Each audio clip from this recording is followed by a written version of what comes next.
Rappin' with ReefBum is sponsored by Bulk Reef Supply and Ecotech Marine. Hey everybody, and welcome back to another episode of Rappin' with ReefBum. I'm your host, Keith Berkelhamer. And with me on tonight's live stream, I welcome back Mok-Yi Chow. Hey Mok-Yi, what's going on, man? The Inappropriate Reefer is in the house. How are you doing, Keith? Thank you for having me back, and hello to everybody who's on the live stream right now. Really glad to be back here. It's been a long time. I feel like it's been a long time since I've done any live streaming, so pardon me if I don't speak quite right in the beginning. Well, I am really excited to have you on, Mok-Yi. And so folks, let us know in terms of the audio out there. We were trying to kind of equalize our volumes a little bit. I might be coming in a little higher than Mok-Yi is. So if it's a real problem, let us know. But I think we're good. I think we're good. You know, I can hear Mok-Yi, so I'm pretty sure everybody else can. But before we get into our discussion, I want to thank the sponsors of the live stream, Bulk Reef Supply and Ecotech Marine. I really appreciate the support from these companies and for the show. And I also appreciate the support from you folks, the viewers out there tuning in. And as always, please feel free to add to the conversation. Put your comments in the chat. Questions. We love questions. We love to have questions. Audio is good. We're hearing the audio is good there, Mok-Yi. So that's a good thing there. Great. All right. And I see a whole bunch of familiar folks out there. Reefaholic, Great Bearded Reef. Thanks, Paul, for moderating.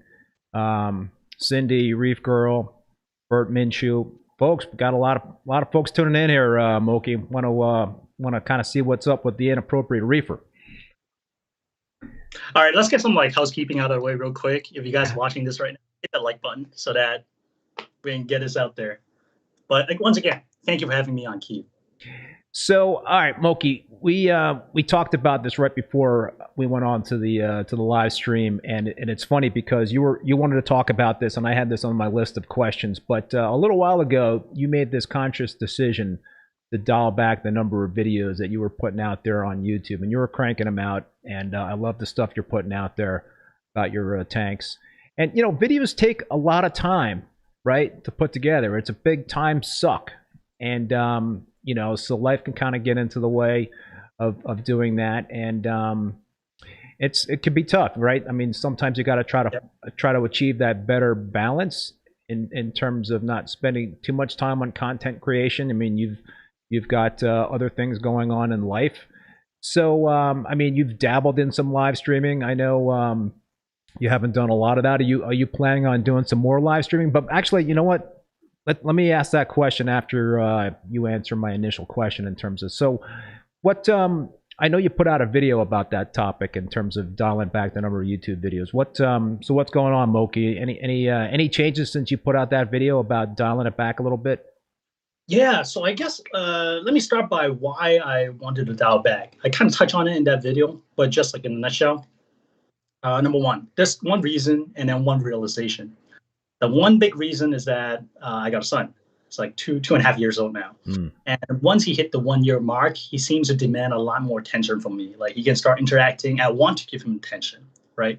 So imagine each week I spent maybe 2 or 3 nights just cutting videos together, and throughout the week I'll be filming. And honestly, I just feel like split. I feel like I have two full-time jobs. So that's the realization. I feel like if I want to keep going, I could keep doing these weekly videos, but I feel bad. And I also feel bad for Emily, my wife, because whenever I'm putting videos together, she's the one taking care of the kids. It's funny because sometimes she joked that, oh, all those videos you can put out, it's all because of I'm using my free time to let you do it. She jokes about it, but it's true, right? It could be time that we spent together. So that's one of the main reasons. My son is a little bit older, needs a little bit more attention. And Great Bearded Reef is wondering whether Leon will be getting his own tank at some point in the future. All my tanks are his. Favorite fish. His favorite fish is the yellow line goby. Okay, so back to the reason. So I said I have one reason and then one realization. The realization I always thought about, okay, maybe I should dial back, And some people even say that I cannot believe you still have time to put videos together with a kid that's year old. So the realization when I started making videos. that one video in particular where I talk about the cost in the hobby. Yeah. Oh man, I feel like it took off in the direction that I was not intended for. Like my whole thing was, okay, there's different price segments in this hobby. Not everything needs to be expensive. There could be budget, but then it became a whole big conversation. And to me, I mean, I'm like, okay, like I don't mind it too much because nothing is really directed towards me. But at the same time, I feel like that's drama. And honestly, I don't want to be online, keep looking at these things, especially with a kid running around. So I realized that it's kind of like consuming my almost like mental energy that I should not be spending on. So with that in mind, I was like, you know what? Honestly, to me, it's a hobby. It's different if this is my full-time job. Yeah. Right? If I have a job, my livelihood is depending on it. It's a hobby. I can walk away from it anytime I want to. And I feel like that's one thing that maybe other content creators do not realize. Sometimes they feel trapped, like a bad comment or two bad comments or bad video or something happened and you feel like, oh, it's the end of the world. That's not the case for us who don't have this as a job. This is just a hobby. So I thought about it. I was like, you know what? Now I got one reason and one realization. Let me just try stepping away from it. I'm not gonna quit it cold turkey because I still like what I do, and that's why I did it for like 5+ years. So why don't I just scale back? Instead of weekly videos, I'll just put a video out whenever I have time. And it has been about maybe each month I got enough content and enough time to put it together leisurely into something that I'm proud of. Because in the past, when I'm doing weekly videos, it seems like I'm on schedule. I have to make something happen. I have to create something. Yeah. It was a little bit easier in the past where I can go to different places. I can travel, right? That's easy. I go to a store, I film it. That's one video. But these days with the pandemic as well, all I can really talk about is my tank. And I'm not comfortable enough to put out informational content as much as some of these other content creators out there because they're more experienced than me. I don't want to bring out like bad information and make it sound like facts. So I try to avoid that type of videos. So mostly it's vlog. So with that in mind, I was like, okay, weekly schedule is kind of stressing in terms of like social aspect, also scheduling aspect. So it just makes sense for me to cut back. So I said it's going to be a nutshell, but that was a long stretch of like why I cut back. But it has been great. It has been great. There's different aspects to it.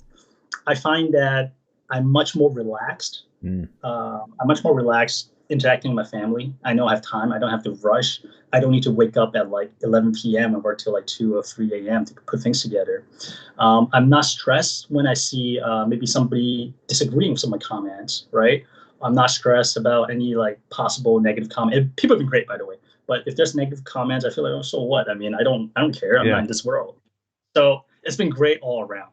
The only thing that was not great is that YouTube money does drop a little bit, and we can get a little bit into that. I can tell you the exact number that I earned while I was doing weekly videos versus now that stretch out. You don't have to be that transparent if you don't want to, Mok-Yi, but go for it, you know? Yeah, so while I was doing weekly videos, before I stopped, I was making about 800 to 900 a month. These days, it dropped down to about 600. So it's not a big drop. It's still decent. It covers the hobby for me, which is what I want ultimately.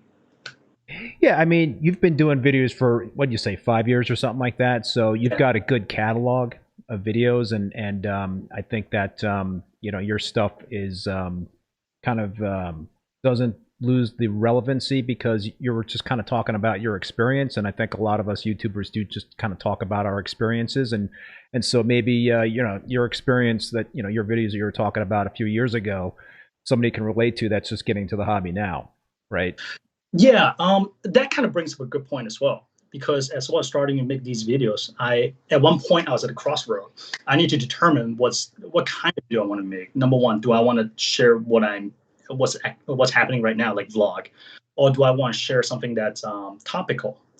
And I feel like the stuff that's topical is more evergreen, meaning that if I put out, okay, how do you raise your pH, or how do I, like, what is the best alkalinity and calcium, magnesium, like buffer or whatnot, just these kind of topical things that people search for, they are more evergreen. So I feel like if I have knowledge, those may be good stuff to bring out.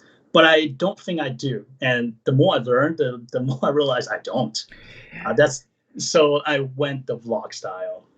for the most part. Yeah, I mean, the one thing I've learned in terms of doing videos is that I'm speaking for one person, you know, and it's my experiences, it's my journey, and you know, so it's kind of tough to like put out a video and just make a broad statements about a certain topic that would apply to everybody. You know, I try to be careful in that sense lately in terms of, you know, this is my experience, this is what happened to me. This may not necessarily be what's happening or will happen to you. So, you know, it's kind of like a fine line. And, you know, I have been guilty of doing those sorts of videos, you know, in the past in terms of making general statements and what have you. But, you know, so it's tough. I mean, there's a lot of information out there, and you have to be really kind of careful in terms of these conclusions that you draw that might be taken as kind of, all right, well, if it happened with this guy or that gal, then it's going to be something that I'm going to try, and, you know, it should work. But Keith, you know, I feel like you are one of the OG reefers that actually knows the knowledge. You have the knowledge. You talk to the people that have knowledge. So I mean, I trust what you said. And to be honest, like the more I see some of these more experienced reefers, like some of them are really honest. They share, and I feel like even the people who are so experienced have so much years behind them have issues that I have. Like, what chances do I have? So I mean, I have no problem listening to you, especially as seeing like the results of your tanks and stuff like that. But you're right. I mean, you're smart about kind of saying that, okay, this is just one person's experience and do your own research. You know, I think that's responsible and that's smart. Yeah. All right, so we've got some comments coming in here. First of all, Milk Money Reefing, thank you very much for the super chat. Stories Reef, thank you also for the super chat. And the comment here is Mok-Yi, be honest, does the wife really support the hobby and enjoy it with you, or just tolerate it since it's your passion? Question to you, Keith, as to me as well. So you go first. Okay. I go first? Okay. While we're dating, Emily was super supportive because through reefing, I was traveling to different places. Back then, she was living in Hong Kong too. So we'll pick a destination in the world between us, which is the whole world, and we'll go there. And we'll go film stuff. So she loves it. After we got married, especially after kids, she was like, oh, why are you spending time away like from the family to do this? So she's tolerant of it. But Leon does like the fish. So every time I bring Leon, our son, in front of tanks, he'll be super excited. And Mom see that, was like, okay, it's not that bad. But I think what really helped me in terms of the acceptance from the boss, it's the fact that the YouTube channel is still bringing in enough money to kind of support the hobby. If I am taking money away from what I should bring into the family to fuel this hobby, then I think we're going to have a deeper discussion. How about you, Keith? You know, it's interesting. I think, you know, my wife is certainly tolerant, and you know, it's been funny over the years in terms of the amount of money I've put into this hobby, and you know, I think you know, when I kind of like make the mistake of like mentioning what I might have paid for a certain fish or for a certain coral, it's like, what? What are you kidding me? And you know, but years and years ago, I used to do a lot of you know, selling, trading, whatever to other hobbyists, and you could you know, so it wasn't YouTube revenue, but I was making some money off of the hobby by selling frags. So it was it helped support the hobby back then. And I don't know, I've been in this for so many years, and my wife has seen so many ups and downs with me, but she's been very, very supportive, I would have to say. Very supportive. So it's possible for one more tank? I don't want another tank, man. I got too many tanks already. It's too much work, you know. It's I got 6 tanks now, and including the quarantine tank. So it's definitely, you know, I've got 2 separate systems. When I started the Peninsula tank a year ago, it just kind of like doubled the amount of maintenance that I do now on my tanks. I mean, do you find that to be an issue with your tanks in terms of the amount of time that you have to spend actually on the tanks and not creating content about the tanks? Absolutely. So last year I thought about maybe doing a budget nano build version 2. I feel like I learned a lot of new things. There are like new equipments out that's good candidates, right, to replace the older contents. Yeah. But I couldn't get myself to do it because of like the amount of work. I mainly have two tanks right now. Got a 135, got a mangrove tank, also Axolotl tank. They're still alive and well, doing fantastic. So 3 tanks, 2 reef tank, 1 freshwater tank, and I was at the border. So like if I do another tank, I have to take one down. Yeah, I mean, and that's not to say, if things are going well, right? If things are going well, then, you can kind of be on a schedule, sort of on cruise control with maintenance and manage it. But if things are not going well and you've got issues that you have to deal with, then that's a whole nother thing, because that's a lot of extra work typically in terms of trying to troubleshoot some stuff, right? Absolutely. This reminds you of a time when Emily was still pregnant with Leon, and then my 45-gallon cube tank started leaking. See, this is like at 2 a.m. Yikes. So a nightmare. We immediately drove to Walmart, because it was 24 hours. That's about half an hour away, to buy some certain super glue liquid, and also certain type of baking soda. And also we got some silicone that we ended up not using, because it has the mold inhibitors in there. So if something happens, right, you just gotta drop everything and do it now times 6 if you have 6 tanks. Yeah. Let me get back to the question I started to ask you at the beginning about live streaming. You've dabbled in live streaming. Yeah. Some say that live streaming can be easier than actually sitting down and shooting video and going in and editing and cranking it all out. I mean, putting together like a 4 or 5 minute video, depending on how much B-roll you have and other sorts of things, that could be like an 8 or 9 hour deal, right, in terms of the work. Whereas live streaming, you just get on, you start talking, right? And but I do have to say, I do a lot of preparation for this show. I do have a bunch of questions, so it is a lot of work. And I think that some content creators are great in terms of the live streaming and being kind of like run and gun with that sort of thing. But I guess it just kind of depends on your abilities and style. But is that something you thought about doing more so in terms of live streaming? I did. I thought about first live streaming and then podcasting. Okay. Live stream, I'm not good at it. I tried it. I find that hard to believe, Mok-Yi. I'm not good at it. I know some people are great. Like you're great. Devin's great. Devin's great at like multitasking. I don't know how he's responding to all the chat while live streaming. Rico's great. And also thought about podcasting and just chatting. But again, I feel like it's kind of similar to live streaming. I'm not good at it. But the problem I have with live streaming is that it's the content is really hard to search for users. Like for example, if somebody want to learn a little bit more about, let's just say pH, because it's the hot topic right now. If I feel like in actual video, it'd be much more concise, and you could even put in chapters. I feel like it's a little bit easier to consume in terms of information. It's more organized. In a live stream, they may have to sit through the whole thing.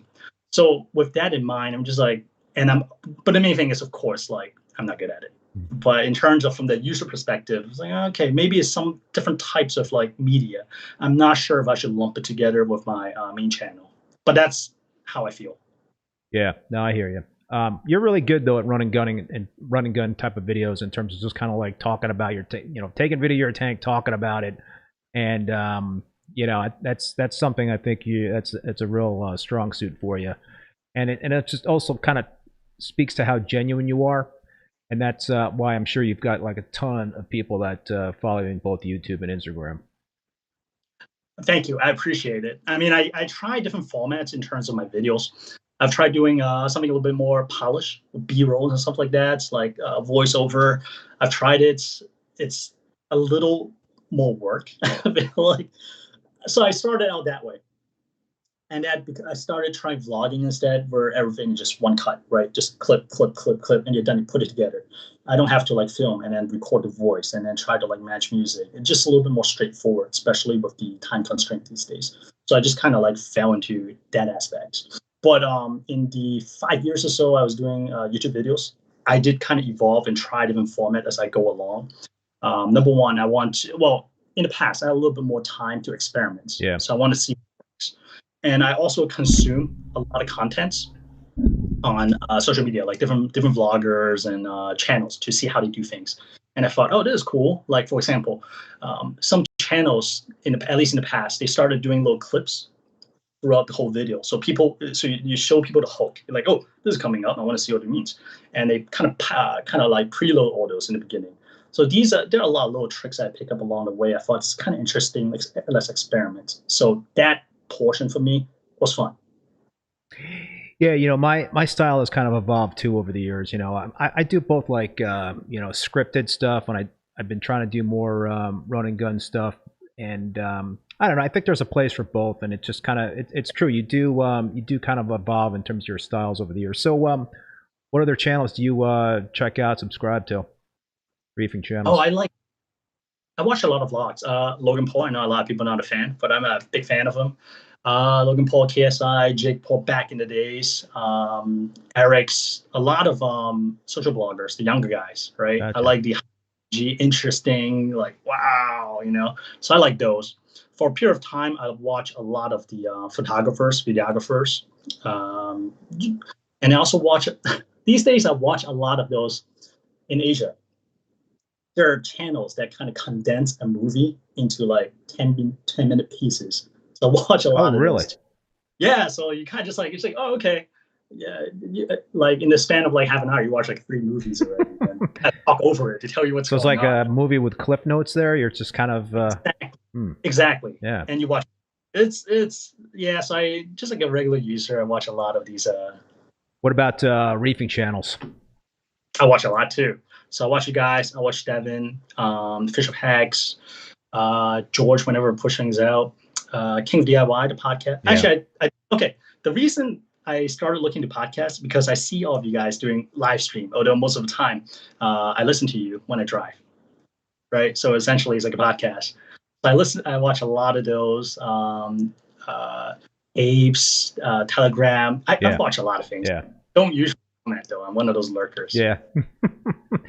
All right, man. Let's talk about reef tanks. Let's talk about your 135-gallon tank. So Mok-Yi was kind enough to shoot a little video of his 135-gallon tank, and I'm going to start running it there, Mok-Yi, and you can kind of like just start talking about it. But yeah, so it's been about a year and a half since we talked about this tank.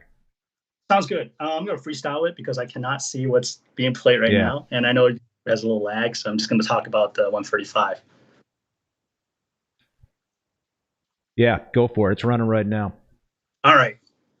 So I think this year I learned a lot doing this tank. I started the tank out with Softy LPS and then planted little frags of SPS. The reason I did LPS first because I feel like the great filler for space. Yeah. I really am not a fan of the idea of having a tank sit kind of barren for 1 year, right? So my concept is like, okay, start with Zoa, Softies, LPS, you kind of plop them down, they look good. And then as the SPS grow up and take over the space, at least in theory, I'll start taking out the LPS and Softies and slowly transition it over to a more SPS tank. And the reason I do this is because in the past, I've never had really good luck with SPS. Usually things are good for like 2-3 months and then something happens, a big swing, and then a lot of them bleach out, etc. So I made it a point for this tank to be more high tech, so they can help me like maintain the parameters. Yep. And I want to buy SPS because everybody raves about SPS. I want to see what this is all about. So the first year has been rocky. I thought going through the 45-gallon cube tank, I'm a little bit better, but I feel like there's certain things I got better, but new things pops up. So I learned, and when the tank get to about year and a half mark, things just got a lot easier. Yeah, that's usually the sweet spot for a tank. Yeah, so the first year I just kind of struggle, and then like year and a half, things got easier. And then the SPS frag that I planted previously, they were all brown and just kind of static, just kind of sitting there. And that's also the same time that I started looking into trace elements, Reef Moonshiners. I don't want to randomly plug, but I do feel like it did help me like turn the corner in terms of SPS coloring them up.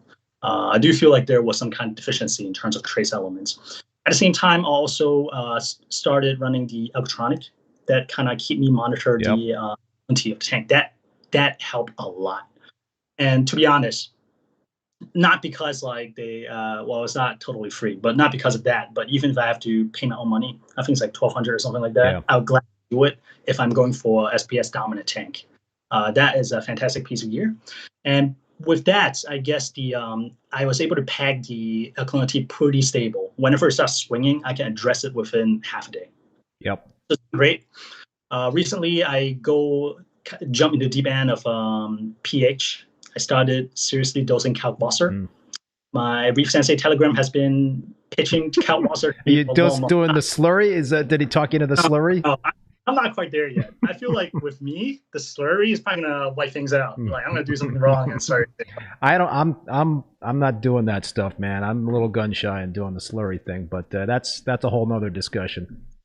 Yeah, totally. I mean, right now, straight up Kalk, I'm dosing about 3,500 milliliter a day. So is that what you're evaporating at this point, or is that less than what you're evaporating? Yes. Almost. Yeah. So a little jug, they can't see my finger out there. Yeah. So my little container top-up water usually lasts me like 2 weeks now. So it's almost to evaporation point.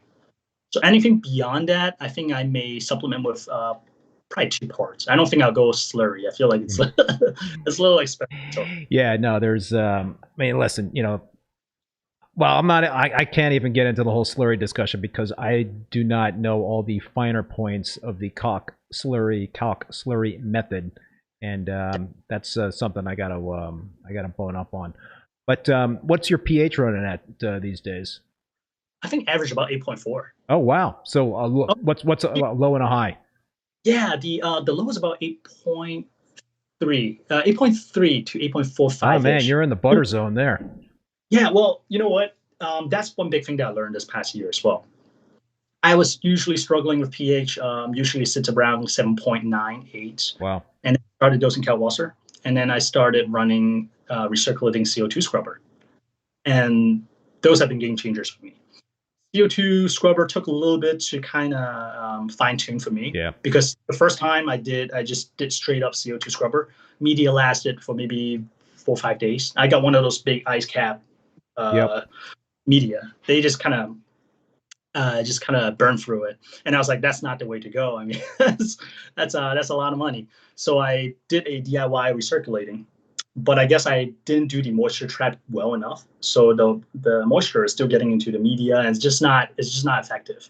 So after a while, I saw that Travis Fish Hacks, he has all those 3D printed CO2 scrub recirculating attachment. Yep. So I was like, you know what? Let's buy a set and see how it goes, because I saw that he just produced the one at the skimmer model I have, which is the Omega Vertex Omega. So I got it, plugged it in, did a better job doing the moisture trap, and it's been great. So by the way, the tank looks awesome. I think the SPS that I could see in there were just coloring up very nicely, very well encrusted. So you mentioned Reef Moonshiners method, and that was a question that somebody was asking. I think Great Bearded Reef was asking about that.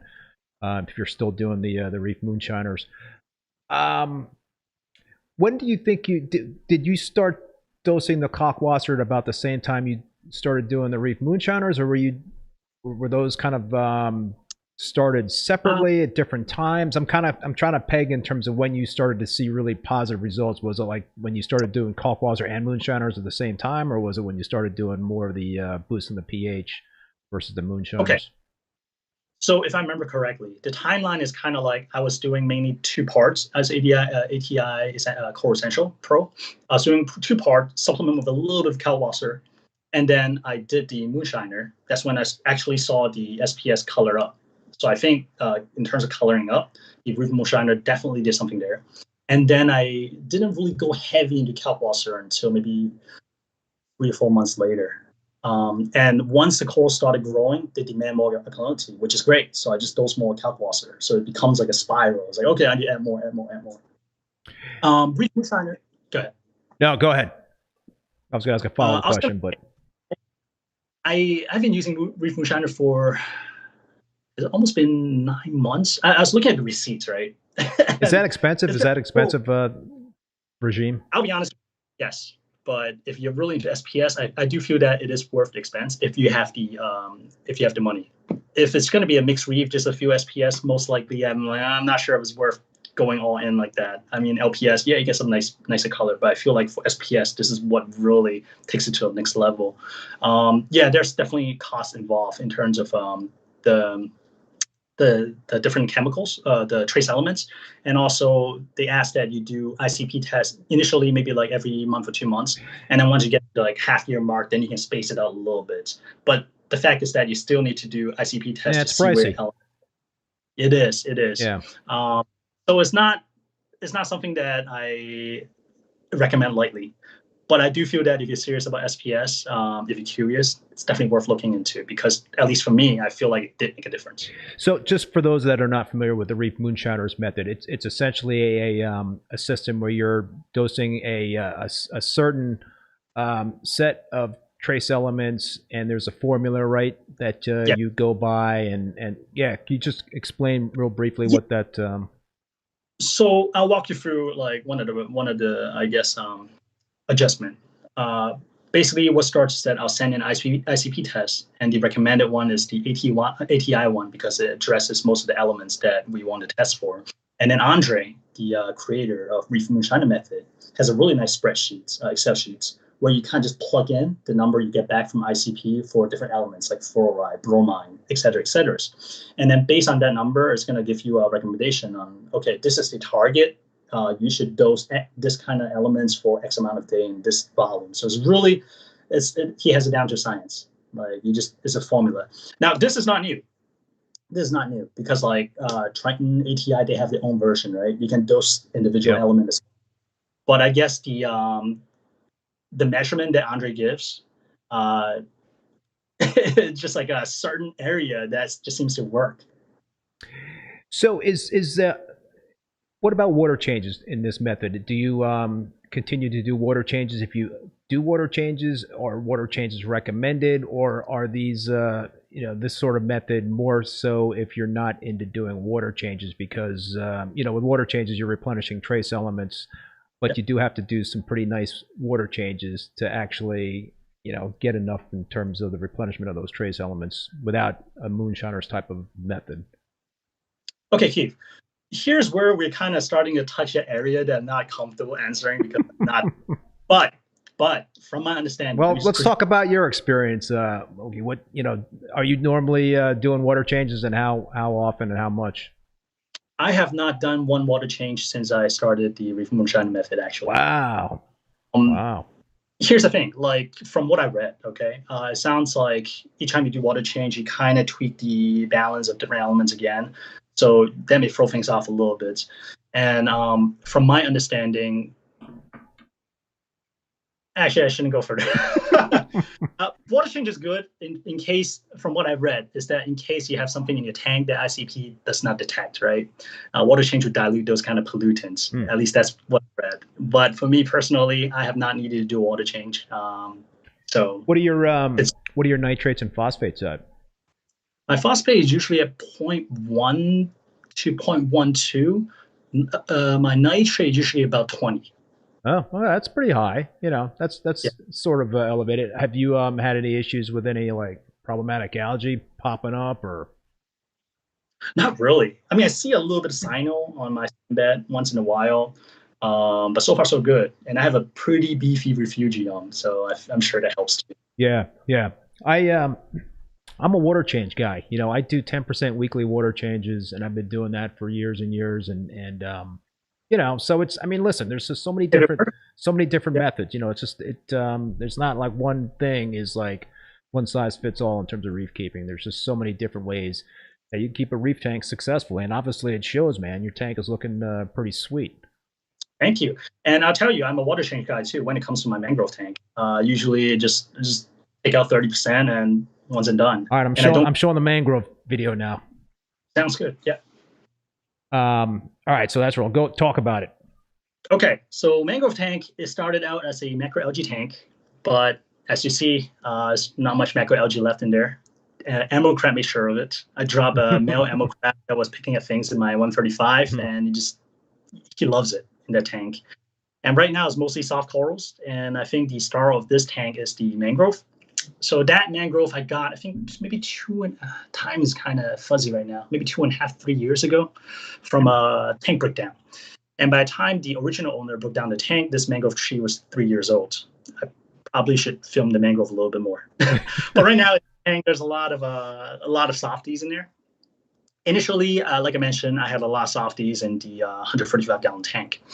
But as the SPS started growing, I decided to start moving the softies and the gorgonians to this tank because I'm afraid that they'll release stuff, chemical warfare that may inhibit like SPS as well as the Euphyllias.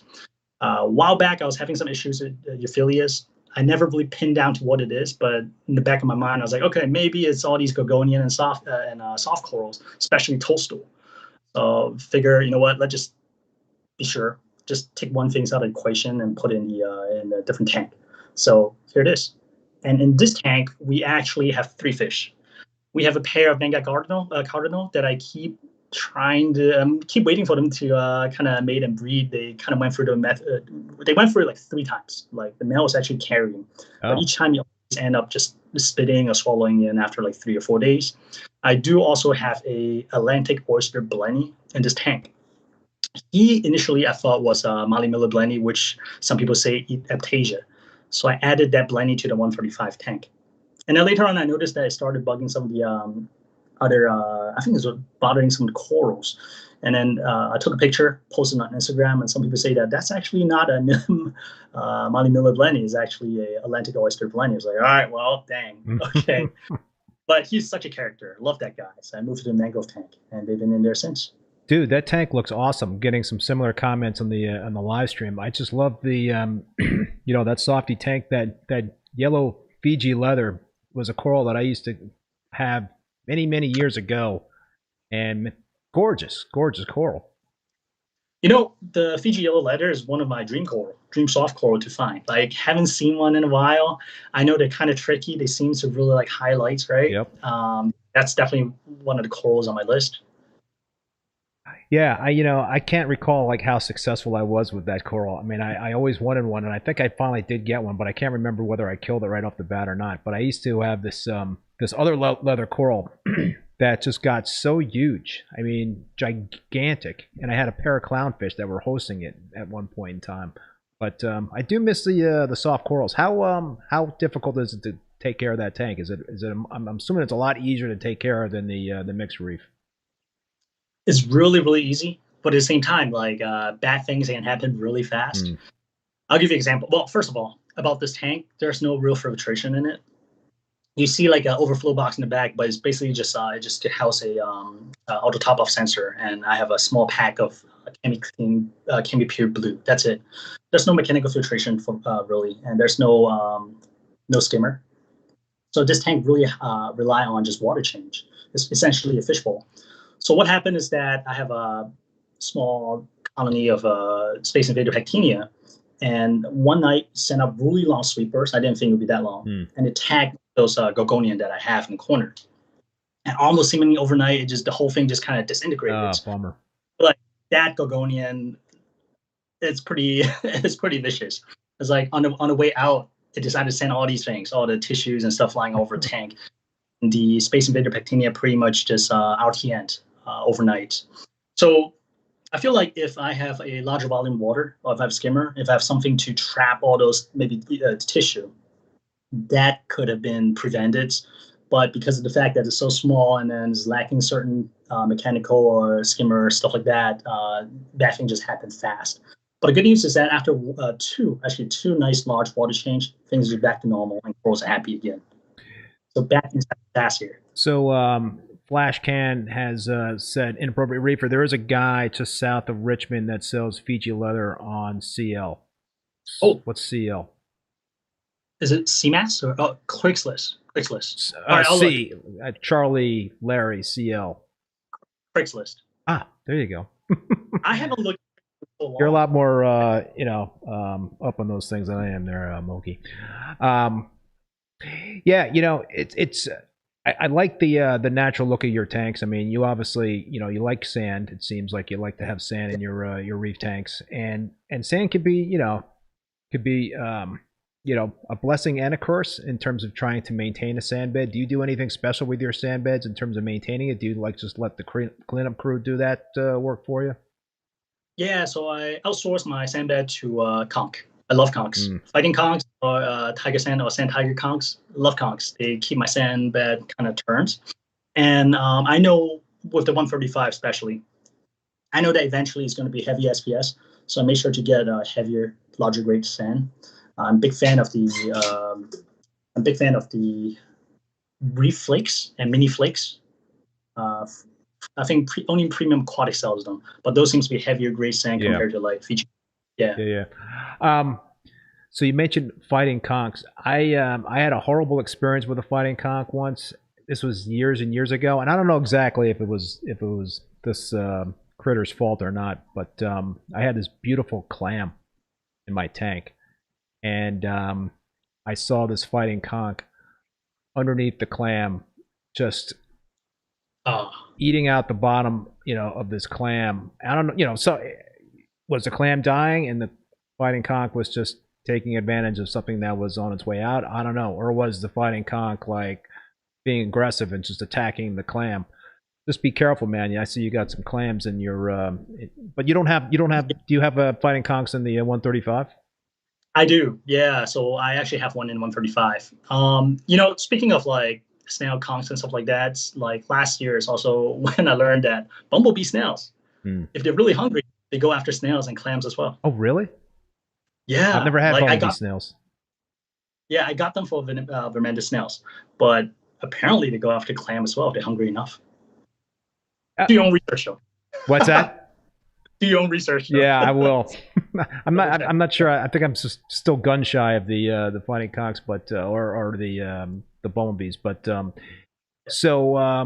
clams. You like clams? I've talked about this a lot, and I had both Julian Sprung and Charles Delbake on the show last week, and we're talking about clams and how tough it is to find healthy clams these days. And basically, those guys were saying that if you want to bring in a clam, you need to quarantine it for months in a separate quarantine tank before bringing it into the main system because of the disease that these clams can bring in. Have you had any issues in terms of keeping clams alive? Yeah, I don't really have good luck with like smaller clams. The larger one seems to do okay. Honestly, I'm learning as well. So if you have any good information, I'm ready to consume. Yeah, I'm the wrong person to ask about clams because I used to love to keep them, and I used to have I used to keep them very successfully, but it just seems like in recent years it's been very, very tough for me to like keep a clam alive. But yeah, it's one of those things, right, Mok-Yi? It's always something. Yeah, well, funny you mentioned clam because recently I was tempted. Gigas clam started coming in stock at OLA, and my local fish store was able to get it at a decent price. But still, it's like, do I really want to spend X amount of like hundreds on 3 or 4 inch clam? So I stopped myself. I was like, I gotta be responsible. Well, that clam also would take up a lot of real estate once it starts getting right. I mean, they get big, really big. Yeah. So, but maybe the man side of me. I was like, I don't want it big. I want the bigger. The better. Well, that clam you got in the 135 is pretty darn big as it is, right? How big is that clam? I'll say maybe almost a foot. Almost a foot. Whoa, man! So you thinking about potentially getting that clam out of there, or you just want to kind of ride that out? Go ride that out. At least a couple of years, 2-3 years, maybe. We'll see. You're gonna have like a big clam in that tank, and have no room for anything else. But close up and things get squared. Yeah, there you go. So you alluded to the fact that you're. It sounded like you wanted to kind of trend towards an SPS dominant tank, or at least you started with the LPS to kind of like fill some gaps, and the SPS you kind of wanted to wait for those things to grow out a little bit more, and then just kind of sort of transition more into SPS. What are you concerned in terms of all the other soft coral and the other LPS you have in that tank in terms of there being enough room for the SPS to grow, or are you planning on taking some of those other LPS out of the tank and doing a swap, or are you going to try to like have everything live in harmony? Because I know in my tank I've got a bed of my 187 gallon tank. I've got a bed of zoanthids, 2 beds of zoanthids that have carpeted the bottom and have worked their way up into the rock work. They're not really hurting anything in terms of the SPS, but I am going to kind of do a major redo on the tank and probably get a lot of that stuff out of there. Are you thinking of doing a similar thing, or you just kind of want to organically let it evolve and see where it goes? Great question. So I am starting to move things out of the tank, but the thing is that my my tank right now, in terms of like the light or the par reading, I think top of the rock work is about 270, and middle of the tank is about 150. So the light is not that high. What lights are you running? I got 3 Radeon G5 XR15s, and in the back I have one of those AliExpress light bar in the back that gives a little extra light, because in the back I have most of the SPS, so I feel like they can really benefit with a little bit extra boost. And the reason I did that is also because of the spread. My tank's pretty deep, like front to back. It's about 30 inches. Yeah.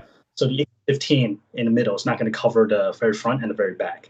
So right now, the way the rock structure is, the back is a little bit higher. That's where I situate most of the SPS. That's why I've got the LED bar in the back, and most of the LPS and softies, except for the hammer all the way in the back.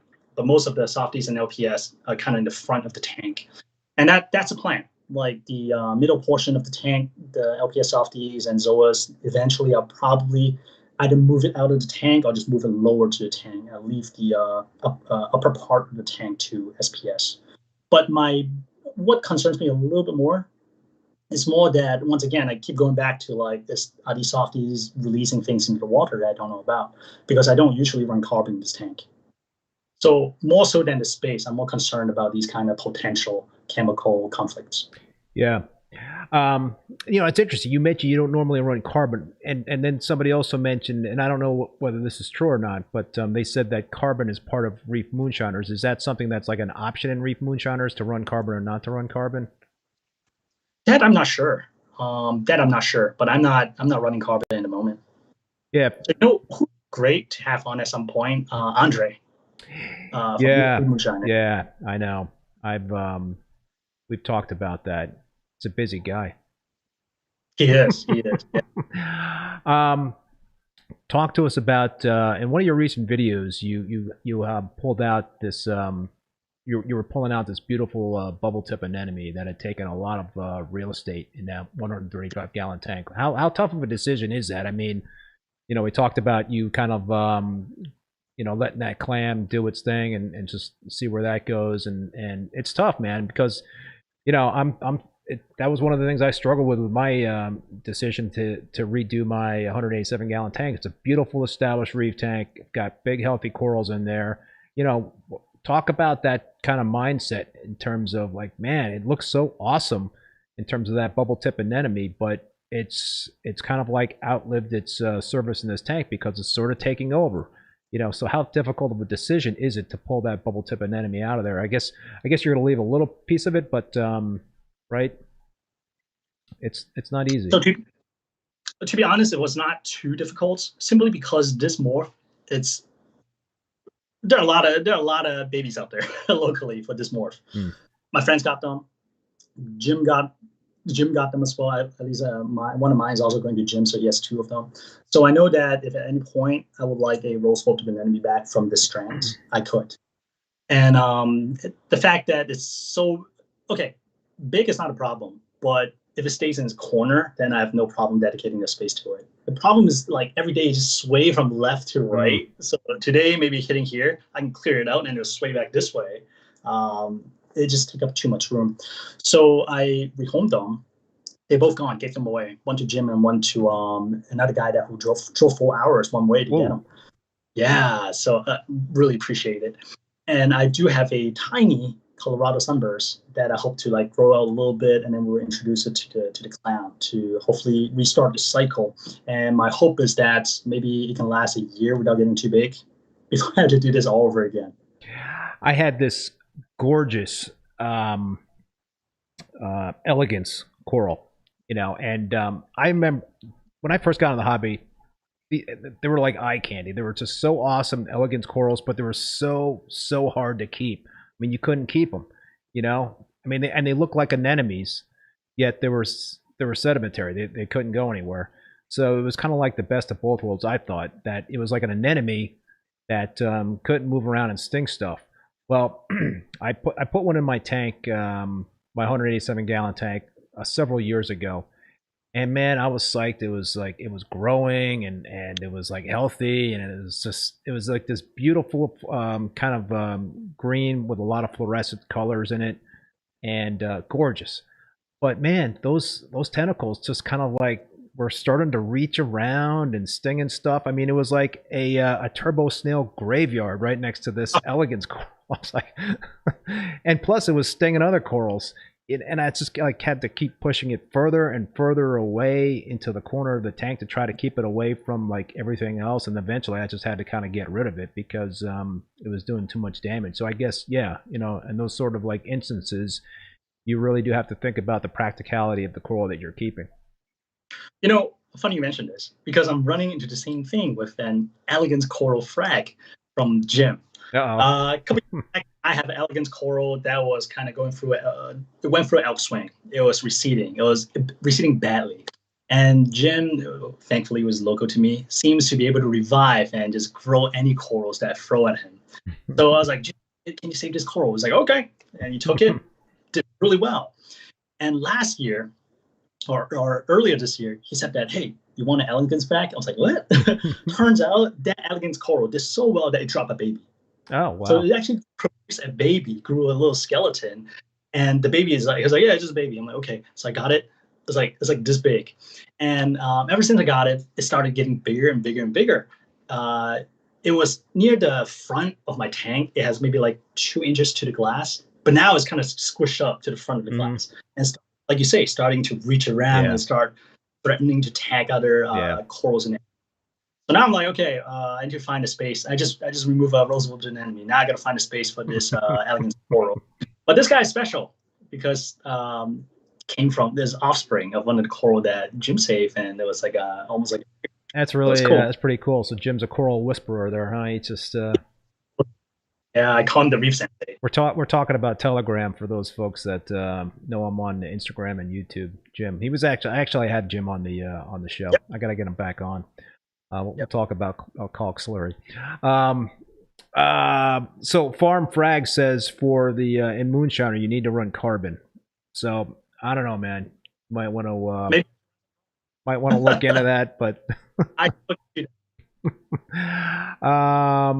what else we got going? Yeah, folks, if you got any more questions for Mok-Yi, then put them in the chat or any comments. So you talked about Kalkwasser, you know, in terms of starting to dose that. You've been doing the Reef Moonshiners method. Talk about Mok-Yi. You know, how long have you been keeping reef tanks? For 5 years, 5+ years, more. Oh, keeping tanks. Hey, right. You've been doing YouTube for 5 years. You've been keeping tanks for more than that. Yeah. Oh man, I'm trying to think back. At least, I started in college. At least 17, 18 years. It's been a long time. But to be fair, all these earlier tanks, they all kind of just like big fishbowl. I use tap water, no sump. It's basically a tank there, like a hang-on filter, skilter, Resi Prism skimmer, like all those things. And then I got like MaxiJet 1200 pushing waters. There's one of those, but it works. And I keep easier things like softies and Frogspine LPS. And there's always hair algae on the back wall. So the earlier days is kind of like that. So it's been a while, but did not really step up in the hobby until more recently, I think. Well, I mean, what would you say are the top things you've learned since you started in the hobby that, you know, knowing what you know now, you would do differently? I think the easiest answer is use roadie water instead of tap water. But at the same time, I feel like tap water worked for me. Maybe it's because the tap water around me is not terrible. And honestly, I don't mind algae too much. It's fine. It's there. So I think it's so cliche, but patient, man. I think patient is still the number one, especially with SPS, my journey into SPS. A lot of these frags I got, they just sit there and not do anything for months. And they'll start encrusting and then start sprouting. That's when you're like, oh, but, you know. Yeah, I mean, that's what I've found. You know, certain frags that I'll put in my tank will just sit there and do nothing for a very long time. Maybe they'll start encrusting, you know, and other frags will, you know, they'll start shooting branches right away. Maybe like a little encrusting and what have you. You actually added some high-end SPS a while ago to your 135 gallon, right? I mean, I think you did a video on that where you put in some like the Walt Disney and some other frags. Maybe I'm remembering the, Yeah. how are those doing? Oh man, the Walt Disney said goodbye a long time No, ago. no. I tried twice. I bought it from some local guy. Guy is a really nice guy. The first time is like it's doing well on the frag rack. It did well for a week, so I was like, okay, time to move to Rockwork. Move to the Rockwork, they bleached out. Are you kidding? Bummer. And then the second time, I got it from him again. I put it on the rock. I think at night, something knocked it over, tumbled onto the sand. And by the time I pick it up in the morning, it bleached out. That's it. I almost feel like if I look at it different, if I look at it wrong, it just bleached. It's so weird. Not sure if it's just so sensitive or something else is going on. But the other SPS, so I also got some really nice SPS from Top Shelf Aquatic. The first round, some of them brown. I still have some of them today, but most of them did not really do well. That was, I think, half a year or maybe like 7 to 8 months into the tank setup. Yep. Second round I got from them, they all made it except for one. But same deal. They kind of just sat in my tank for a little bit, didn't do anything until almost like half a year later, they just started doing well. They just started taking off. Yeah, I mean, it sounds like the tank was a little, was a little on the young side, Yeah. and that's something that I think it takes like a reef tank maybe 8 to 10 months to really kind of get to that place where it is mature enough and stable enough where it can really support the higher end SPS. So it is a bit of a crapshoot kind of at the beginning of a tank's life to put in those frags, but you got to have some starter frags in there anyway. You got to kind of like test the water, so to speak, to kind of see how things do. But yeah, I mean, so any plans again in the future to put in some more higher end SPS, or you just kind of like want to leave things well enough alone? I wouldn't say higher end SPS specifically, but in general, like there are a couple ones that I saw that I really like. What are you eyeballing? The Red Dragon. The Milka actually looking for a while, but I got tons of that stuff, man. If I was closer to you, then yeah. So there's certain ones. I was like, oh, okay, make a note. I actually have did a little list of things that I would love to have in my tank. Of course, some of them are pricey, the high end stuff, but there's some of them that I feel like is a little bit more affordable. In particular, I think there's a what's that Monty called? Is it Rising Phoenix or something like that? I forgot. It's like a beautiful, beautiful Monty cap. It's like it's like a metallic gold orange kind of. It's kind of reminds you of the Kung Pao Monty. Oh, okay. Yeah. Cap. So it's a little bit different. Yeah, there's certain weird ones I saw in pictures, and then I went out Google to make sure it actually looks like that picture, right? And I was like, okay, this is nice, and I put it in a list. So I have a list. This is a good question I have on my list here for you. What is the most inappropriate thing you have done lately in terms of reef keeping? In terms of what? Reef keeping. Reef keeping? Oh man. Are you doing less inappropriate things these days versus when you first got into the hobby?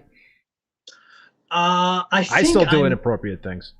Okay, here's the thing. Like, I feel like I'm a lot more appropriate as my subscriber count goes up because I feel like there are a lot of eyeballs on and not really do anything I want. I think the most inappropriate thing that I did last year, I feel bad about, is actually I added 2 Harlequin shrimp in my 135 to address all the estuary starfish. Okay. And with Harlequin shrimp, usually you buy chocolate chip starfish. Yeah. And usually the standard practice is to chop off a leg and feed them, not the whole thing. Or maybe you can freeze the whole starfish first and then chop off the leg.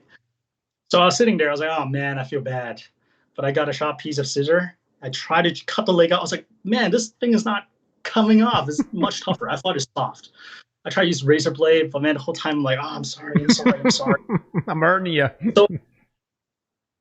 So after that, Harlequin shrimp, I don't know what happened. They disappeared in 135 gallon. It's like after a week, they just disappeared. Yeah. I'm not sure if maybe the Ross got it or my pistol shrimp got it. I heard a lot of pistol snapping, but regardless, they were gone. And I have the chocolate chip starfish to this day in my refugium.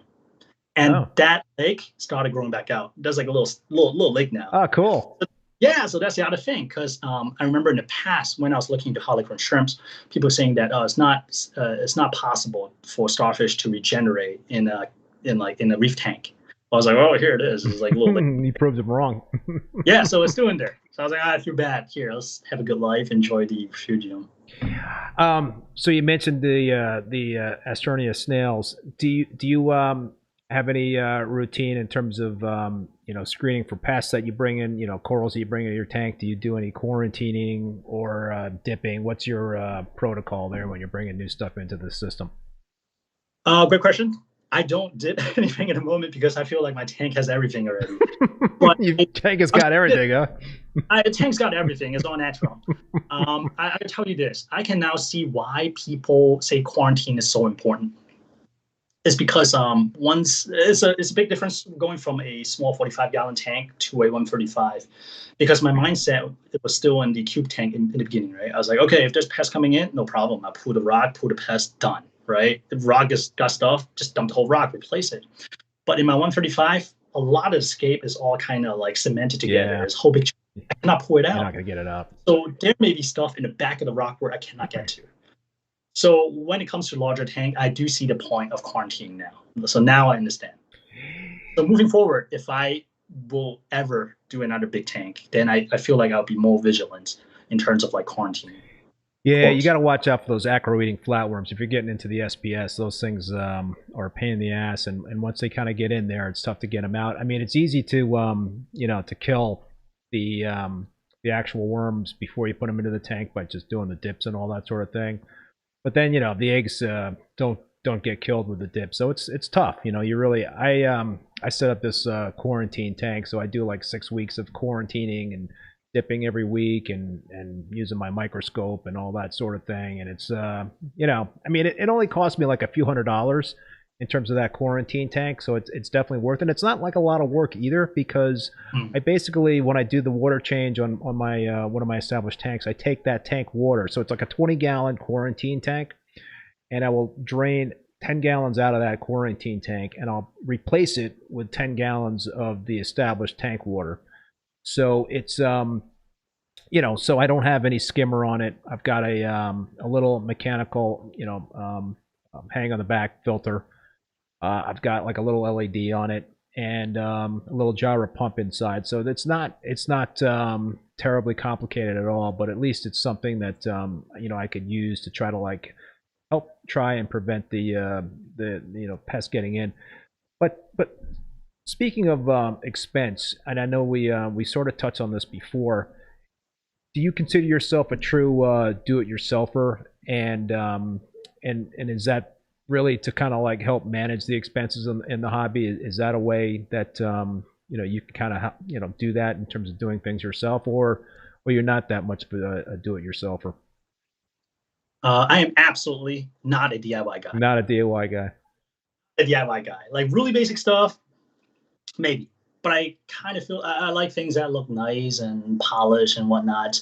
I'm a Apple iPhone guy, so if the cost is not ridiculous, I'll rather just pay to get something that's kind of nice. For example, scrubber, LG scrubber. Yeah, I know that DIY is possible, but I feel like if I were to do a scrubber, number one, I probably won't trust myself doing all these things week and whatnot.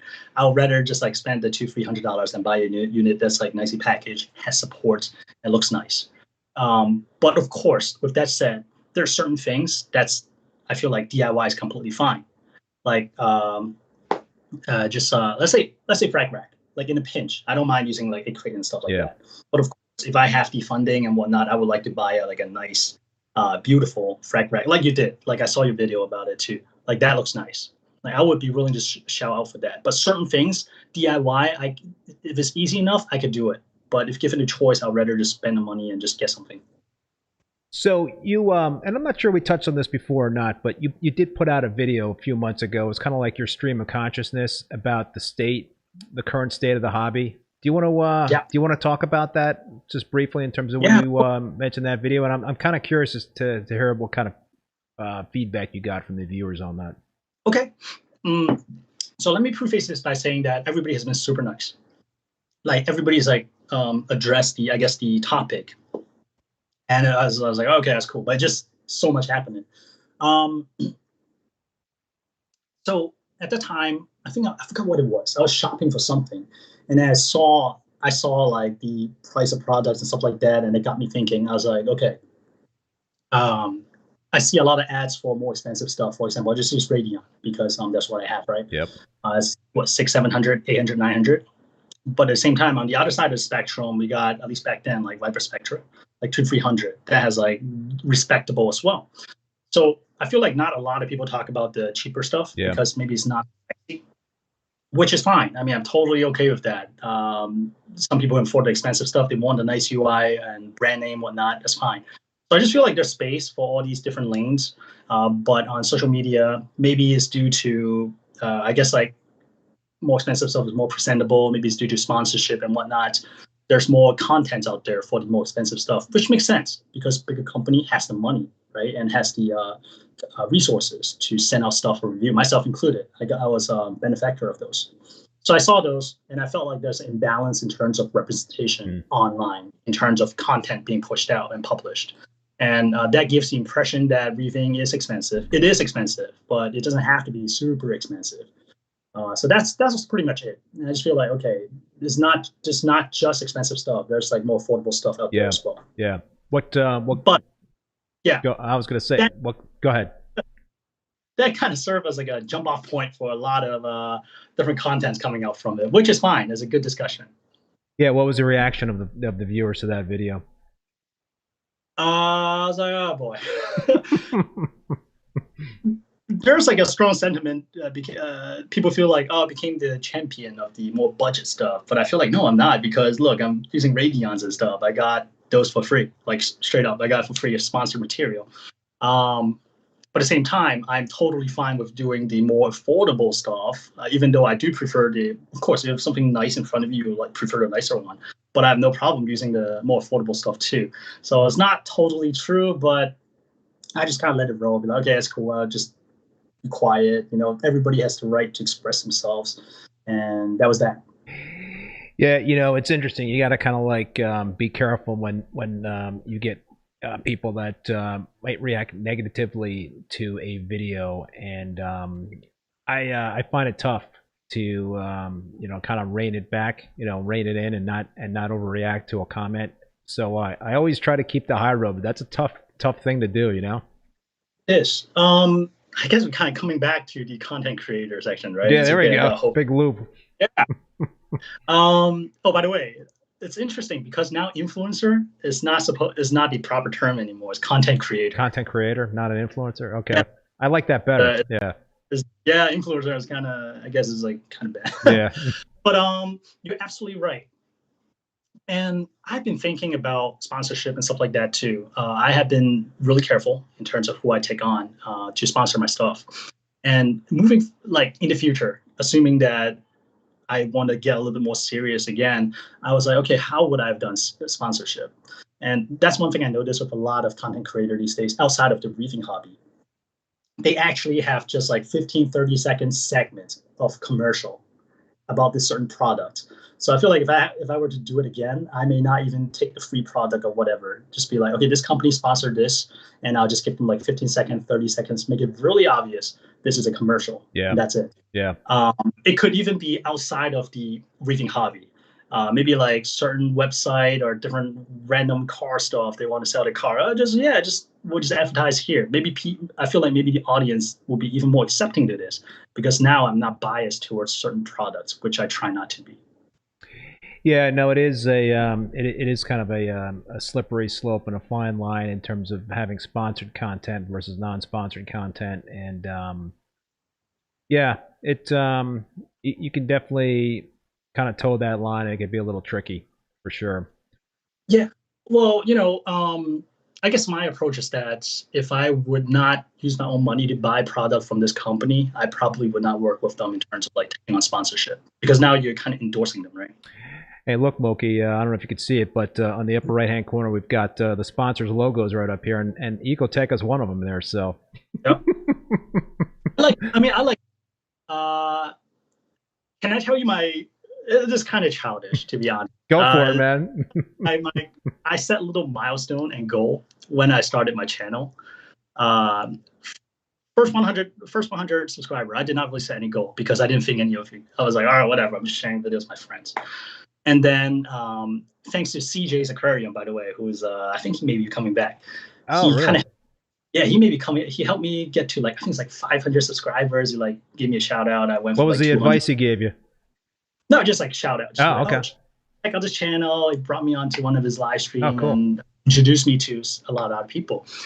So that was, I was like, oh, that's great. 500. That was one of my milestones. So, and then at that point, I was like, it'd be awesome. Well, actually, between 500 to I think it's like 5,000 subscribers. What my goal at that time is like, oh, this would be great. Is that if I can get other content creator to kind of recognize me, it's like, oh, there's this guy. His name is Inappropriate Reefer. I thought that'd be super awesome. So I was super stoked when I went to, I think, Reef Palooza in New York, like the first year I went, and I was like, oh, I see this other content creator. I'm a big fan. Like I'll freak out. I was like, oh, hey, I know you. I was like, yes, achieve.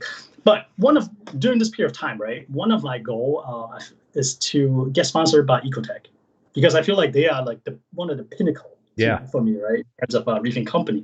So I was like, oh man, it'd be awesome, like Ecotech. I get like do my job well enough that Ecotech is gonna reach out and actually work with me. I think it's fantastic. So happy to report, yeah. So yeah, it's kind of, I feel like it's kind of childish, but at the same time, you do need to. Well, you don't need to. But these little milestone, little goals that you set help you move along. Yeah. Because sometimes it's hard to find motivation to keep going. And I think the lack of motivation and stopping creating regular videos is one of the #1 killers for channels. People just stop because they don't see anything. And for a long time, there may be no return. Or maybe you get some like really bad feedback from one of your videos, and you just got to keep your head down and keep cranking out the contents until that passes. But you need these motivations. This is a great segue into my other sponsor, Bulk Reef Supply, because we got Remy in the house, Bahama Llama Coral. What's up there, Remy? Hey. I have a Whipping Willow letter from him that is doing really well right now. Like for a long time, it did nothing. And then all of a sudden it started growing a little bit more. So I have a lot of people local that want to get a piece of it. Right, the Weeping Willow. Yeah, we talked about that when he was on the live stream. What else did I want to ask you, man? Oh, somebody had asked you a question a while ago about this is from Luis. Ask Mok-Yi about advice on dinos. Any advice on dinos? I got a couple contacts of them. Depends on what type. First, identify what type of dinos you got. I cannot pronounce them. One is the large cell. Keith, you may have to help me out. I don't know the names, but okay. OSTER something or other. OST is a type that go into the water column, right? At night, if I remember right. Yes. Those will react to UV. Yes. So slap on UV. Those are a little bit more. Yeah, those are a little bit more toxic in terms of like once they die off, they may cause some trouble, but they can be addressed by UV. The other type, the one that I had, the latest round, are the one that's on a sand bed. At night, they go into the sand. So they'll go into the water column. So for that one, the way I address it, I dose silica to encourage diatom bloom to outcompete that type of dinoflagellates. Interesting, and that's what was able to kind of knock them back, was just getting the diatoms to compete. Yeah. Wow, gotcha. Remy says, "I'm hoarding mother colonies of weeping willow. Laugh out loud." People love that coral. Yeah, what is that? Is that like a leather type of coral? It's a leather with really long polyps. So when you get a decent enough size, polyp get long enough, and the flow just look absolutely beautiful. Yeah.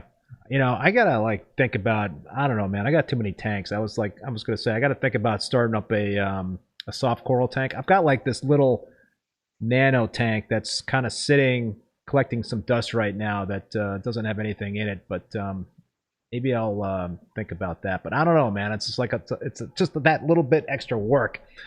I got my hands full at this point in time, so I don't know. Could you pump that small tank to a big tank? No. Or you want to keep them? Yeah, it would have to be separate. I guess I could do the same thing in terms of taking established tank water and whatever. Every now and then doing water changes in that small tank. But I'll have to think about it, because I do have a pair of clownfish. What kind of clownfish do you have? I love your Slurs. It's called Da Vinci. Yeah, I just got a pair of Da Vinci Mocha clownfish. Yeah. What happened was, I have I had 2 pairs of clownfish in my Peninsula tank, the 225 gallon Peninsula tank. I always wanted to have 2 pairs of clownfish in one tank, and so I had a pair of I got an orange storm and a black storm. Or actually, I think it's technically like a mocha storm that paired up. So I've got that pair in there, and then I also had another pair of clownfish that were like Da Vinci-like in terms of clownfish. But the bigger clown died just unexpectedly. I found it in one of the NP40s. I was so bummed out. Oh. And you know, they were all getting along. The 4 clownfish were all getting along. So I had like 3 clownfish in that tank, and I was like, all right, I'm gonna just try to get 1 clownfish and put it in that tank and kind of see what happens. You know, will it pair up with the one that lost its mate? So I ordered 1 Da Vinci clownfish from what is it, Cultivated Reef down in Tennessee? Is that the name of the place? I'm probably using the wrong name, but anyway, so I ordered this clownfish, and you know, so they sent it to me overnight shipping and whatnot, and it shows up, and actually it shipped 2 clownfish. Oh, I'm like, oh man, you're kidding me, really? What am I gonna do with the 2 clownfish? I'm like, that's an awesome thing. I mean, how awesome is that? Like, to throw in a freebie for a clownfish? I mean, how often do you get to see that in terms of like a free, you know, I guess I got a few clownfish.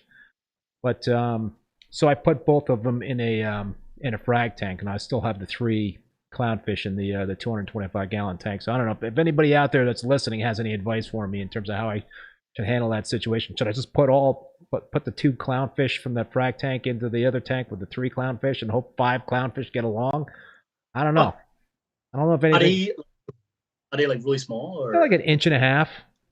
and the other clownfish are a little bit bigger. You know, a little bit bigger. So I don't know. Clownfish are pretty easy to catch. So I guess if things went wrong, then I could always try to net them up. But I don't know. I'm just it was pretty interesting, like to get a freebie and like big, oh, what am I gonna do with this freebie type of thing. So you mentioned that you always want to have 2 pairs of clowns each tank. I know people usually go for 1 pair. Why 2? I just love clownfish, man. I'm like a clownfish hoarder. I just love all types of clownfish. And if I could just keep buying clownfish, I would. And I know some people have these clownfish harem tanks, but that's a whole different ball of wax. You know, I mean, you got to start those things right at the beginning. And I think you got to have a big brood of clownfish and just kind of get lucky in that sense when you start them initially. But yeah, I guess if, you know, the bigger the reef tank, the better chances are that you can keep multiple pairs in there. There's a Cultivated Reef in Maine, Great Bearded Reef. Yeah, Paul, I'm spacing on the name of this place. Sustainable Aquatics, that's it. Sustainable Aquatics in Tennessee. Yes. Remy, Keith, what's your watch? The other hobby is dive watch. Oh, he's wondering what it's a Wenger. Wenger. That's my watch. Is that dive watch, or is it? Yeah, it's kind of like a dive watch. Okay. Yeah, it's pretty. I started pretty cool, right? Man, they're expensive. Yeah, it's not expensive. It's like a couple $100. Okay. Yeah. Dude, anything else we want to talk about here? Anything else that we missed in terms of the conversation? I was going to dive a little deeper in terms of like content creating on YouTube and what I learned along the way. Go for it, man. No, go for it. Let's keep going. And I'm not sure if that's what the current audience want to see too. So I'm totally fine with rolling with whatever they want to talk about. No, dude, go for it. I'd love talking about that stuff. It's just some of the stuff that I pick up along the way. For example, like title. Like sometimes I learned that the title thumbnail is more important than the video, and I experimented with text in the title or not. Initially, so I experimented throughout a couple years. Initially, I started out with using text because I feel like the white and yellow text I have is kind of like my branding. Yeah. I was trying to make a point that, so I'm a little bit more confident in my content because I see that each video I have a certain view, right? That seems to have a decent audience. So I want to make sure that they see that this is my content when they see it in the related videos and stuff. So I experimenting with using text as branding, but later on I it just gets a little bit too much. So then I realized that, okay, since I'm doing mostly vlog, maybe my person, my look is the branding. That's why you see that a lot of thumbnails these days, I have my ugly mug on there. Yeah. So stuff like that. And so I know you found that text is not as effective as just pictures of you. Is that what you were saying? Well, text could be effective or even more effective depending. For example, this is kind of like a cheesy example. Like if something terrible happened, maybe a text would be like, "Oh my gosh," or something like that, right? Yeah. They'll catch people. But a lot of times, it may be enough when they just see the person and then like some image that's kind of descriptive. So I've been experimenting with that as well. And also like, I was also kind of burned out sometimes creating content. I feel like that's kind of like one of the toughest things, right? Even though I like it, but when I was doing weekly videos, sometimes it's tough. So, and there's certain content I like to create myself. For example, travel videos, travel to different occurrence. Sometimes I don't get a lot of views on those. Versus people seem to like disasters. Like, oh no, something happened. People seem to like that type of video. They do like disaster videos. They do. And there's a segue to something else. So sometimes what I remind myself is that I'll create one video for myself and then one video for the audience. So I know what audience want to see. So I'll make one for something that I feel good about. And next week, I'll cut one together for something that the audience like. It kind of keep me going, right? So like this week, this is homework. Next week, okay, this is like my free time and do whatever I want. Yeah. But going back to people liking disaster, right? I remember reading one comment saying that, "Hey man, this guy Inappropriate Reefer doesn't know what he's doing. Like every video, something bad happened. His tank is." Hey, you're just being real, man. Oh man, but here's the thing. Each week when you're trying to find content, certain thing like for example, Dino, it doesn't go away after a week, right? No. It keeps going. It's ongoing. Yeah. So you may be talking about the same thing, same disaster, like a couple of weeks in a row, or like something else happened, and they don't resolve themselves in a week. So sometimes they span. And on top of that, when you realize that disaster sells, people like to see these people in distress and stuff like that. You kind of like go towards that kind of content. So I feel like when something is maybe like occupying like 20% of what's happening in the reef tank, when I'm actually trying to chase that view, I'll focus more on those. I talk about those things. Always bad things happen because I know that drive traffic. So I feel like that skewed the kind of like the image people have. And I see this a lot in a lot of content creators. Like I see how come click into somebody's channel, right? And every single video is like, "Oh no, this happened. Oh no, that happened. Oh no, this happened." I was like, "Oh man, this guy's not that good." But at the same time, I thought about it, I was like, "Oh, I understand," because like they have to exaggerate these kind of small events, right, or ongoing events to kind of get people's interest. So that's kind of the struggle to how to like more accurately reflect how you are going through the hobby. Yeah, it's tough, especially speaking of sponsors and all that stuff. I did this this whole video series about my Peninsula tank build, and I had a whole bunch of sponsors, for that that series. And there's when you have sponsors, there's kind of like pressure that you're kind of dealing with in terms of you want to be able to kind of justify to the sponsors that you actually know what you're doing, right? Mm-hmm. And so you don't want to like have videos that are constantly, well, for a sponsored series in terms of a tank build, right? And it's kind of like an educational series.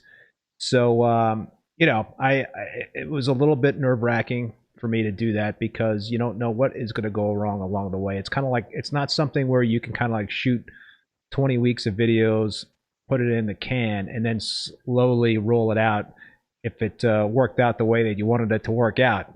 This is like stuff that we do like in real time. I mean, I don't know how you operate in terms of putting videos out and all that stuff, but I try to like put stuff out that's happening in real time, and I don't sit on it and kind of see how things turn out. I just kind of like put it out there, and this is what we got. But yeah, so in that video series, I did get dinos that broke out, and that threw me for a loop. And it's it was a disaster video, and it did really well. But it's also like those videos for me are like so hard to do because I get so bummed out about the disaster, and I don't want to really talk about it. But you know, you gotta, you know, I mean, we're in this game where you're pretty much completely exposed, and you're not gonna really be able to hide from too much in terms of all the ups and downs, and you're really putting yourself out there. So that's another thing I think as content creators that we have to manage is to deal with the ups and downs. And yeah, the disaster videos do generate a lot of interest, but it's just part of the game. Here's where I have to speak for the content creators to like the general content consumer. Content creators, they have it tough, I think. Yeah. Like, I'll use myself as an example. Sometimes I was like, okay, I want to get this fish, but at the same time, they're kind of like risky fish. I'm not sure if I do not need to make content, I'll buy in a heartbeat. But I know that I need to document. I will document it. And if I document it, people's gonna ask, "Oh, what happened?" So that kind of like there's that pressure right there. And I know people that, man, they kill things left and right. But it was like, oh, whatever, I'll just buy a new one. You know, like, oh, okay. But we can't. So I feel like content creators, they hold to a different set of standards. There's a saying that, okay, if you have an audience, you have a responsibility, right, to do certain things. I'm not sure how much I subscribe to that. I mean, to a certain extent, yes, to a certain limit. But I don't know. There's kind of like a scale. I'm not quite sure where I sit there yet. I feel like everybody has a responsibility to be responsible, but should content creator really be that much more? Yeah. You know, I don't know. But I do see that happening. Rob, upstate New York, thank you so much for that super chat. The comment is another great chat, and we really appreciate the all you folks tuning in and listening to us babble. But no, this is not babble, man. This is I enjoy these kind of conversations, and Mok-Yi, it's especially fun talking with you because you are a fellow content creator, and you're extremely successful in terms of being a content creator, and there's a reason for that. So you know, I thank you for what you do. Thank you, I appreciate it. I've peaked now as like the new generations now. It's like everybody else. Nah, I don't think so. Every what, like, who comes up and what's going on, and the change in formatting has been really interesting. There are a lot more podcasts and live stream, which I think is fantastic. Yeah, you know, and I think COVID might have had something to do with that too, because it sort of like filled a little bit of a gap with people not being able to go, you know, to trade shows or to their clubs. Are you part of a reef tank club where you're at? I am. You are? So in the Washington, D.C. area, there's the WAMES, and we also have CMES, both great clubs. And I've been a member since college years, actually. So initially, I joined because of their sales sections. They're really smart. They put the sales section of the forum behind a paywall. So I pay my $20 per year to access that forum, that part of the forum, which has been fantastic. There are a lot of really generous hobbyists around the area.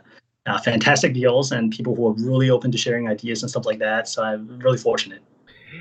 Yeah, our moderator, Great Bearded Reef Paul, is the guy that runs the Boston Reefer Society. I'm going to have him on in a few weeks, and we're gonna talk about that. He runs that reef tank club, and I just think those organizations are so valuable, especially for new reefers that are getting into it, because there's it's a great on many different levels. You've got instant reef keeping buddies in terms of being able to kind of converse and talk about different sorts of things. You've got the whole mentor type of relationship where you've got very, very experienced reefers that are part of the club, probably that can give you advice, and mentoring is so vital in terms of being a important thing in this hobby.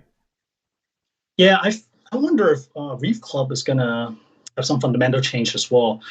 Now, like back when I started going to this Reef Club, I guess the like Facebook is not a thing yet, and it's really hard to really get in touch with other hobbyists. So Reef Club was indispensable, like the forums, chatting on there. But now there are a lot more options. I see a lot of like Facebook group popping up, but of course with the Facebook group, they don't really host like in-person events, right? Which my Reef Club does, and sometimes I even do like small frag swap and stuff like that. But in terms of like communication, I do feel like it's kind of moving from the forum base into like Facebook base, or other media or Discord. So I don't know. I'm kind of curious where it's going to start going, which direction. Couple of nice comments here for you, Mok-Yi Russell Muldowney. Mok-Yi got me into this hobby. Gotta love to hear that. And Remy, yeah, at Russell Muldowney, he was there when I was first getting in too. I missed the 45-gallon cube. Is that something you had, Mok-Yi, years ago? Yeah. So that's the tank before the 135, and then I started documenting on my YouTube channel. So basically, that tank kicked off my YouTube channel. And Russell is talking about your 10-gallon tank that you used to have. That is the budget build. That's the one I use. Aqua Nights, small. It's like $60 light, and it was strong enough to grow corals and bubble tube anemones. And I use a Aqua Clear power filter as a hang on the back filter. Put like some biomedia in there and just kind of run it, and that's it. It's I think it's like 100. I call it the $146 nano built, but it's actually $144. Did the math wrong. But yeah, that's a fun series, and a lot of people like it, and that's why I thought, okay, it would be cool to maybe do another budget build this year. But again, like I mentioned, like another reef tank, a little bit too much work. Yeah, is there another kind of tank that you have set in your sights down the road there in terms of a dream tank? I don't even know if I asked you that question last time I had you on there, but is there a dream tank in the future that, if you had the time, you had the money? Yeah. So there are 3 tanks that I want. Number 1, I want a small planted tank. Nice. I dabbed planted tank a little bit. I bought a paintball CO2 regulator, and it never locked in the CO2, and it ended up gassing all my cherry shrimps. I'm really sad about it. Ooh. So I actually invested in things like a GLA, one of the higher end ones. I forgot the exact brand. It's like $300-400. So it's a solid regulator, got a nice 5 pounds CO2 container. Everything's ready to go. And then my son came. So that was put on a back burner for a little bit. But at some point, I would like to do a high-tech planted tank. The second tank that I would love to have, it's an Asian arowana big tank, like a tank Asian arowana. But as you know, like Asian arowana is not legal in the US. Yeah. So that could be a pipe dream. Maybe at some point I'll move to some other place like Canada or something, and I would love to get an arowana and stingray tank going. And number 3, if I can keep, actually make that 4 tanks. Oh, the third one would be garden yield tank. I would love to keep a tank dedicated to garden yield and maybe some shrimp fish going around. Yeah. That's one tank that I always wanted to do, but it's just too much work and never materialized. And finally, I would love to do a kind of like a softy and aggressive fish tank. Like I would love like clown triggers in there. And I love clown triggers. Yeah, so Ecotech, they have a clown trigger in the reef tank, and that's actually the tank that inspired me. I looked at it, I'm like, what? Clown trigger? I thought, number 1, that they don't belong in the reef tank. And number 2, I thought once they get large enough, they kill everything else in the tank. That's what I thought. Yeah, so that guy is about 7 inches or so, just kind of swimming around in a softy LPS tank, and seems to be doing well. Yeah, those are gorgeous, gorgeous fish. But I always like yourself. I thought those things were off limits and never ever. I thought that was going to be only like a fish only type of tank fish, right? Yeah. But yeah, really cool. All right, dude. Well, listen, I'm going to let you go because I'm sure you got to say goodnight to little Leon unless he's already in bed. But Mom keeps in a little bit. Just open the door a little bit. Well, listen, dude. This was a lot of fun for me, and I hope you come back and join us again down the road. Are you going to be going to Reefapalooza in New York again this year? Probably New York, but one thing. We are actually expecting a second kid end of July. Oh, wow. All right. So, congrats, man. Preliminary congrats. Thank you. A little girl this time. So we'll see. You're going to be even busier. Maybe it'll be a video every 2 months. I don't know. I'm counting on Leon to help with the new kid, so we'll see. Right. You got a built-in helper there. Yep. All right, man. So what are you up to now in terms of subs on YouTube and followers on Instagram? Instagram, I think I'm about 52, 53. I'm not sure. YouTube, Bellum. I think is it 66? I don't know. 60 something. All right, so folks out there, if you haven't already done so, please subscribe to Mok-Yi's channel, The Inappropriate Reefer, on YouTube, and please follow him on Instagram. Anything else we want to plug there, Mok-Yi? Keith's channel. I love your work, Keith. Bringing awesome guest, and I like how you alternate like content, live stream, content, live stream. They work well. They work well. They don't always work well together for some other channel, but for yours, seems to, for some reason, you strike a nice balance between the two type of content. So I enjoy it. And you're a fantastic interviewer, just like getting people to talk, and you're great at it. So if you guys are not, if you didn't hit the like yet, hit the like, and also let people know about Keith's channel, 100%. All right, well, that's awesome, man. But I was asking you if you wanted to plug anything else of your own, but I mean, that's quite the compliment. I'm out of the game. I'm done. I'm just kind of enjoying it. I love it. Like the freedom is really nice. I'm good. Well, listen, dude. I wish you all the success, and maybe if you're at Reefpalooza, New York, we'll run into one another. Let me know. I'll bring you some frags. Tyree Red Dragon. I grow that thing like crazy. So awesome, and hopefully by then I have some stuff to share too. I think I should. Trades. Love trades. Yeah. All right, Mok-Yi. Well, listen, thanks again, Mok-Yi, for joining, and I want to thank everybody else for tuning in and the super chats. It's just everything was awesome. Also want to thank the both sponsors, Bulk Reef Supply and Ecotech Marine, for supporting the show. And I also want to remind you folks that Rappin With ReefBum, all episodes are also available as podcasts on Spotify, Apple Podcasts, Google Podcasts, and Stitcher. The next live stream will be next Thursday, February 17th at 7 p.m. Eastern Standard Time with Austin Lefebvre from Tenji Aquarium Design and Build. We've had Austin on before, so we're going to be talking about maintenance on that episode next week. So please tune in. Until then, be safe, and we will see you next time.